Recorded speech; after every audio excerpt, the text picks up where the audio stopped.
So my father lived a remarkable life, and it's nearly impossible to boil down all that he did, the impact he had, and all that he meant to so many people. But here is our best attempt.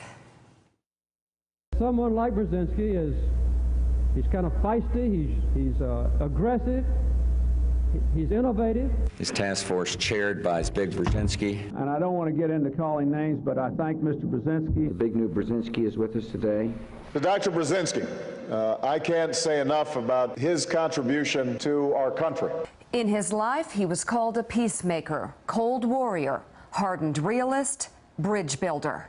Others called him professor, mentor, author, and friend. Many called him one of the most influential foreign policy minds of our time. To those who knew him, he was big. To my brothers and me, he was dad. And to his grandchildren, he would become chief. Salute and all. Joining us now, former National Security Advisor for President Carter, Dr. Zbigniew Brzezinski. Hi, Dad. Also known as Good morning, Dad. And my dad, Dr. Zbigniew Brzezinski. He's on the set. I'm hyperventilating. he's co-hosting this morning. He's sort of Co-hosting for free. Good morning, Mika. You're still a good girl. I am. That's what he always says. I was unhinging as a child, right? You were very difficult. What are you wearing, Dad? He's going to the Serengeti next. Mika, I'm sitting here in this ice box. If you were sitting here, you'd be wearing a fur coat. Zbigniew Brzezinski was born in Warsaw, Poland in 1928 with a family legacy deeply immersed in diplomacy and some of the 20th century's most momentous challenges. His father was a Polish diplomat who posted to Germany from 1931 to 35, where he witnessed the rise of Adolf Hitler. From 1936 to 38, Tadeusz Brzezinski was posted to the Soviet Union during Stalin's purges. In 1938, the family moved to Canada, where a young Brzezinski would see his homeland crushed, first by Hitler's Germany and then Stalin's Russia, a communist takeover that would set in motion a decades-long crusade against the USSR. World War II and the disappearance of Poland, and then the extraordinary violence that was perpetrated on Poland did affect my perception of the world. Brzezinski earned a doctorate at Harvard, where he met and married his wife of almost 60 years, a young Wellesley grad, painter and sculptor Emilia Anna Benish.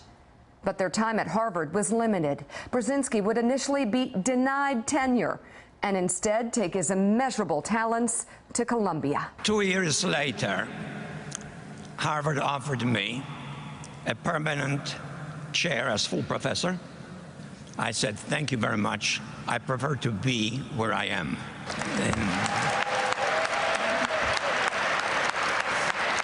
He would teach at Columbia for decades and just recently received the school's prestigious Global Leadership Award. In 1958, Zbigniew Brzezinski became an American citizen. The daughters of the American Revolution came up to us and pinned American flags into our lapels. And I remembered in my case, she drew a lot of blood. And I said to myself, well, now I have really shed my blood for America. During those years, Brzezinski's foreign policy work focused on one overriding goal: how to exploit weaknesses in the Soviet system. A young senator, John F. Kennedy, liked what he heard, tapping Dr. Brzezinski for his foreign policy task force. Years later, Brzezinski would brief President Lyndon Johnson and take on a role at LBJ's State Department. But it was the 1970s when Dr. Brzezinski would be thrust onto the world stage as National Security Advisor to President Jimmy Carter. The first order of business? Learning how to pronounce his name. The president sent out a handwritten note to the entire staff, which said simply the following: name how to spell and pronounce Zbigniew Brzezinski. Dr. Zbigniew Brzezinski rolls off the tongue. You know where I screwed up? The W should be an F. They spelled it wrong on your book. Zbigniew. Zbigniew. Now spell that. Z-B-I-G-N-I-E-W. You are by far the best guest we have ever had in terms of accumulated Scrabble points. Very good. Soon enough, Zbigniew Brzezinski did become a household name. As Newsweek noted decades ago, something only possible in America. When I was sworn in with the cabinet members, I walked from that to my new office. And I remember I said to myself, from now on for the next 4 years, everything will be dominated with what is good for America, what is good for the presidency. And I'm just going to give it my all. That included playing a pivotal role in the 1978 Camp David Accords, bringing together the leaders of Egypt and Israel for an historic peace treaty. That same year, the U.S. established official diplomatic relations with China after months of secret talks. Our family even hosted the leader of China, Deng Xiaoping, at our farmhouse in McLean.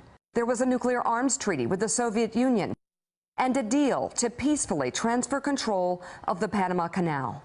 But there were challenges, too. Chief among them, the taking of American hostages in Iran and the failed 1980 mission to save them. I went in to see the president. I interrupted him. And I told him I have to speak to you immediately. And we went into the other room. And I told him, and then I said to him, look, sometimes in a situation like this, one takes a chance. I was rather perhaps not responsible of me to say that to him, but I did. And I said, why don't you ask the field commander whether he wants to proceed with the rest of the mission? And the president phoned the Secretary of Defense, and we asked, and he said, no, if it's below the minimum, we don't go on. So the order was given, depart, go back. And that's when the accident occurred. One of the helicopters then, one of the other helicopters then, collided with a plane. And there was that 3 a.m. phone call when in 1979, Dr. Brzezinski was awoken with the news of an imminent nuclear strike against the United States. Moments later, a second call. America was under all-out attack. As he prepared to wake the president and recommend a counterstrike against the Soviets, a third call came, this one citing a false alarm. It was one of the moments that helped forge a lasting bond between the president and his advisor, though they didn't always see eye to eye. I've got pictures of you jogging with the president. He wrote on this photograph, Zbig, at least once we're in step. Which is an allusion to the fact that in privacy I would sometimes take a different position than his, and then we would discuss it. And I remember one day his secretary came to my office with a kind of slight sneer on her face and had an envelope on it in her hand. And I looked at her and I saw green stationery. Well, that's a note from the president. I opened it and it said, Zbig, don't you ever know when to stop? In the eyes of a daughter, the Carter White House culminated in the vision of her father receiving the Medal of Freedom from the leader of the free world. After the 1980 election, Dr. Brzezinski would return to teaching, writing, and appearing on television, but only on his own terms. Hi, Mick. I've been here a hell of a long time. Okay, let's get going. We're going to start right now. Dr. Brzezinski never let partisan politics get in the way of what he considered his patriotic calling. He publicly supported a Republican for president in 1988. George Bush is the one who can best fashion an effective, bipartisan foreign policy. And a Democrat 2 decades later. I give you Barack Obama. His own children followed in his footsteps into public service. My brother Mark was U.S. ambassador to Sweden, and Ian, a senior Pentagon official.